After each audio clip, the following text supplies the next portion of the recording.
Do you think that I am come to bring peace on earth? Quite honestly, we would hope so. We've come to equate Jesus with peace.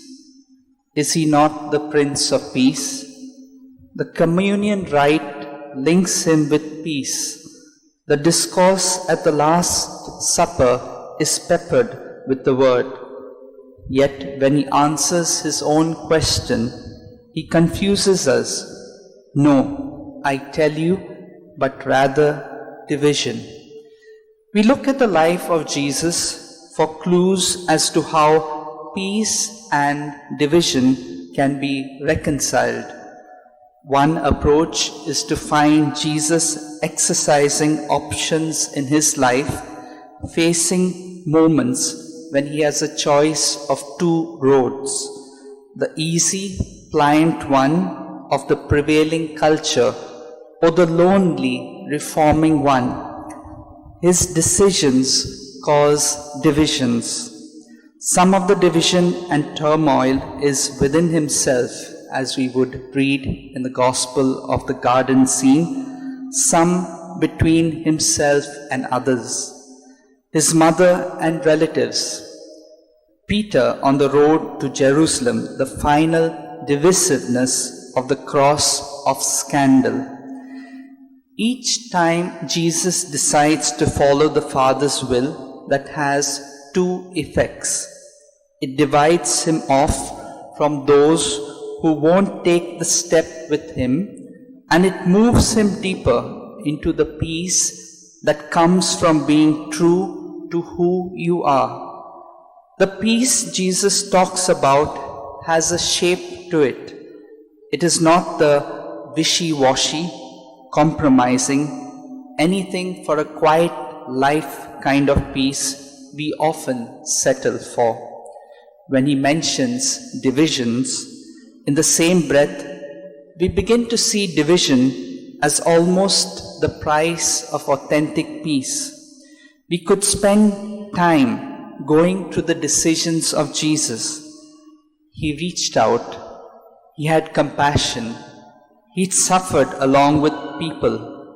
He understood their pain. He broke bread with the hungry.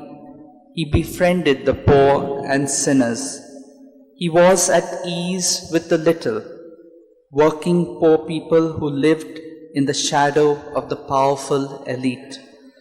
The problem is that while we've read and heard these scenes 1,000 times, we've lost sight of how disruptive and unconventional Jesus was.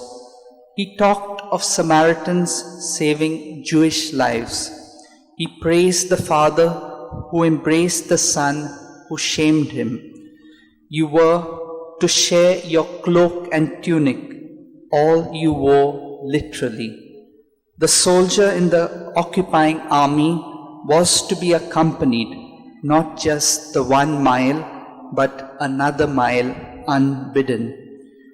Jesus parted company with the authorities not because he wished to, but because they did. His warm, open-handed approach to others provoked in the authorities an angry, clenched fist reaction. To preserve the status quo, they would have to rid of this challenging presence. The crucifixion was meant to silence him for good. Instead, it gave him the last word. It not only kept his life of sacrifice, but raised up an iconic sign to inspire us over the centuries. The sacrifice that Jesus paid, he showed it through the cross, and where the peace he calls us to. So today, as we celebrate this Eucharist, let us pray for that grace, that we keep our eyes fixed on Jesus, that his life continue to inspire us, that we be the agents of change to bring about the kingdom that Jesus envisioned. Let's pray for this grace for one another.